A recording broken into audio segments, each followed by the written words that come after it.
Bonjour à tous, j'espère que vous allez bien. Alors aujourd'hui j'ouvre une nouvelle catégorie sur ma chaîne YouTube, sur ma chaîne vidéo, puisque vous avez été nombreux à me demander, je vous avais fait en story sur Facebook pour savoir si vous étiez intéressés pour des recettes de cuisine et vous m'avez tous dit oui à l'unanimité. Donc aujourd'hui on est dimanche et j'ai un petit peu le temps, donc du coup je vais vous préparer une petite recette qui est vraiment très simple, qui est donnée à tout le monde, que vous pouvez vraiment la faire, que ce soit d'un point de vue financier, que ce soit d'un point de vue du temps. Par contre, c'est une recette de sucré salé, donc je tiens à le préciser, peut-être que tout le monde n'aimera pas. C'est du poulet au miel, tout simplement. Alors pour ceci, il vous faut de la moutarde à l'ancienne. Alors moi je prends de la moutarde à l'ancienne, je trouve que c'est mieux pour cette recette. Si vous n'en avez pas et que vous ne voulez pas en acheter parce que vous n'en mangez pas, je pense que vous pouvez prendre de la moutarde normale. Je pense pas qu'il y ait une très grosse différence, mais moi j'aime bien la moutarde à l'ancienne, donc ça ne me pose pas de soucis. Il vous faut bien évidemment du miel, voilà. Il vous faut des aiguillettes de poulet et il vous faut un plat pour aller au four. Donc on va commencer comme ça. Donc, du coup, je mets environ à peu près l'équivalent d'une bonne grosse cuillère à soupe de moutarde à l'ancienne et je verse le miel. Alors moi je le verse vraiment au pif. Cette recette je ne l'ai pas inventée. Alors évidemment je ne regarde pas forcément tout le temps la caméra parce que je regarde ce que je fais. Je n'ai pas inventé cette recette, pardon, je voulais dire. En fait cette recette je l'ai trouvée sur la chaîne de vlog de la youtubeuse Elsa Makeup. Donc je vais venir remuer. Il faut qu'il y ait vraiment beaucoup de miel parce qu'il faut que ça soit quand même une consistance bien liquide et il faut que vous ayez quand même beaucoup de jus. Donc voilà, donc il ne faut pas avoir peur d'en mettre et il faut aimer le miel. C'est sûr que si vous n'aimez pas le miel, cette recette ne sera pas du tout pour vous. Donc c'est pour ça que j'ai bien précisé dans le titre que c'est du poulet au miel. Donc voilà, vous voyez la consistance est quand même très liquide quand même. Donc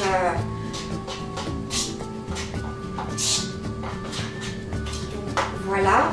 Une fois que vous avez fait ça, on va venir tremper donc nos aiguillettes de poulet. Voilà, vous les badigeonnez en fait, vous les faites tremper tout simplement. Vous les disposez dans un plat à gratin.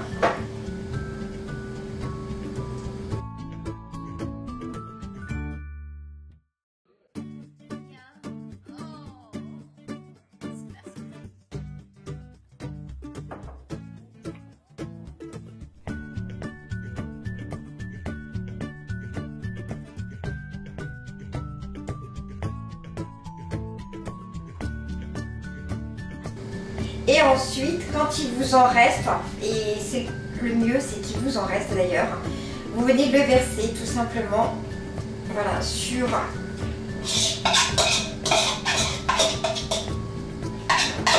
verser. Et voilà, et on va y mettre à peu près 30 à 35 minutes, mais surveillez quand même votre four parce que c'est des petites aiguillettes, donc il ne faut pas que ça cuise trop non plus. Enfin, que ça soit hyper sec. 30 à 35 minutes à 180 degrés et on se retrouve juste après pour la cuisson et moi j'accompagne ça avec du riz. On va se retrouver tout de suite derrière où je vais vous présenter le dessert que je vais faire pour aujourd'hui. A tout de suite. Alors deuxième recette, cette fois-ci c'est le dessert. Donc le dessert, on va faire une salade de fruits. Cette saison il fait super bon, moi c'est la période où j'adore faire des salades de fruits parce que je trouve que c'est vraiment de saison. Donc pour cela, alors moi je vous présente les fruits que moi j'utilise pour faire cette recette. Après vous pouvez mettre les fruits que vous voulez. Moi pour cette recette, je prends 2 bananes, 2 kiwis, 2 oranges, 2 pommes, des fraises, parce qu'une salade de fruits sans fraises, et je rajoute de l'ananas. C'est pas tout le temps, mais là en fait j'en ai et comme il m'en reste un peu, un morceau, bah du coup je vais l'utiliser pour mettre dans ma salade de fruits. Ensuite j'utilise de la fleur d'oranger. Alors ça c'est pareil, c'est chacun ses goûts. Moi j'adore la fleur d'oranger, j'en mets partout dans mes gâteaux, tout ça. Donc moi j'adore la fleur d'oranger, mais si vous n'aimez pas, vous n'êtes pas obligé d'en mettre. Et puis bien évidemment un petit peu de sucre roux. Je préfère le sucre roux au sucre blanc, mais ça aussi encore une fois c'est pareil. Tout le monde met comme il veut. Donc, et puis bien évidemment un saladier, un économe pour éplucher les pots, puis un couteau, et une cuillère à soupe et un petit récipient pour mettre vos épluchures. Et puis bah tout simplement vous allez mettre tous vos fruits dans votre saladier.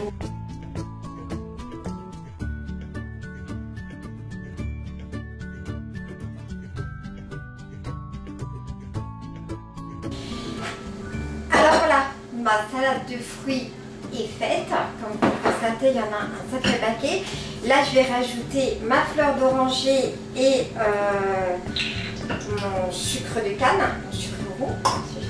C'est bon, j'ai passé le cuillère. Donc, c'est vraiment, vous mettez ce que vous voulez. Moi, je mets environ 2-3 cuillères à soupe. Après, ça, c'est vraiment, voilà, c'est vraiment comme vous aimez le goût, l'odeur. C'est vraiment personnel. Alors par contre cette recette elle vient de Marmiton, je ne l'ai pas prise sur la chaîne d'Elsa par contre. Je vous mettrai le lien de la chaîne YouTube d'Elsa si vous voulez voir d'autres recettes qu'elle fait, parce que je trouve qu'elle fait des recettes vraiment super simples qui sont destinées vraiment à tout le monde et qui prennent vraiment pas de temps. Et quand vous aimez cuisiner mais que vous n'avez pas forcément le temps, c'est vraiment l'idéal. Je trouve que c'est super. Donc voilà, par contre, la salade de fruits vient de chez Marmiton. Alors pourquoi? Tout simplement parce que en fait, moi la salade de fruits, je fais très attention que les fruits s'accompagnent bien ensemble. Parce que j'ai déjà été manger chez des gens qui avaient fait une salade de fruits et les fruits, pardon, je vais y arriver, ne se marinaient pas ensemble, ne se mariaient pas ensemble. Je vais y arriver, aujourd'hui c'est dimanche, je ne vais pas s'inquiéter. Ne se mariaient pas ensemble, donc voilà, moi je trouve que personnellement j'aime bien quand les fruits se marient bien. Il y a un côté sucré avec les bananes, les fraises et les pommes, et le côté un petit peu acidulé des oranges et de l'ananas. Donc voilà, moi c'est ce que j'aime bien, et j'aime bien quand les fruits vont ensemble, parce que sinon je trouve que le goût. Après vous mettez les fruits que vous voulez dedans, faut pas non plus en mettre de trop. Bon, vous voyez, moi ça fait quand même un beau saladier, on est que tous les deux, mais ça se mange bien. Ensuite moi je rajoute du sucre de canne, parce que voilà, encore une fois comme je vous l'ai dit, moi c'est vraiment mon sucre, je trouve que c'est celui qui apporte le plus de goût. Enfin je sais pas, je trouve que ça se marie bien aussi avec. Donc après ça c'est pareil, c'est du sucre à votre convenance. Donc et je tiens à préciser dans cette vidéo, parce que vous ne le voyez pas, parce que bien évidemment tout est fait en accéléré, sinon la vidéo va durer, vous allez vous ennuyer. Il y a des petites coupures où je parle un peu, mais dans cette vidéo les fruits ont été bien évidemment lavés, épluchés. Voilà, vous pouvez dire qu'avec ma maladie de Crohn, je prends soin, donc ne me dites pas dans la vidéo on ne doit pas laver les fruits. C'est normal puisque tout est coupé au montage, parce que sinon la vidéo prendrait je sais combien de temps. Voilà, sur ce, ma salade de fruits est prête pour mon dessert de midi. Vous pouvez accompagner votre salade de fruits de chantilly, de boules de glace, de ce que vous voulez. Voilà, je pense que lui, Mathieu, va l'accompagner avec de la chantilly, parce que je crois qu'il lui en reste. Donc, moi, par contre, autant j'adore manger les fraises à la chantilly, autant la salade de fruits, j'aime bien la manger juste comme ça. Mais ça, après, c'est chacun ses goûts. Voilà, et on se retrouve juste après pour vous montrer mon plat, ce que ça a donné. Donc, on se retrouve un petit peu plus tard. Donc, voilà, une fois que le plat est prêt, ben voilà, ça donne ça. Donc, il n'y a plus qu'à déguster maintenant. J'espère que cette vidéo vous aura plu. Je vous souhaite à tous un très bon dimanche. Et puis, n'hésitez pas à me dire dans les commentaires si vous l'avez testé, ce que vous en avez pensé. Et puis, si ça vous plaît, ben, on se retrouvera pour d'autres prochaines recettes. Et sur ce, je vous souhaite un très bon dimanche.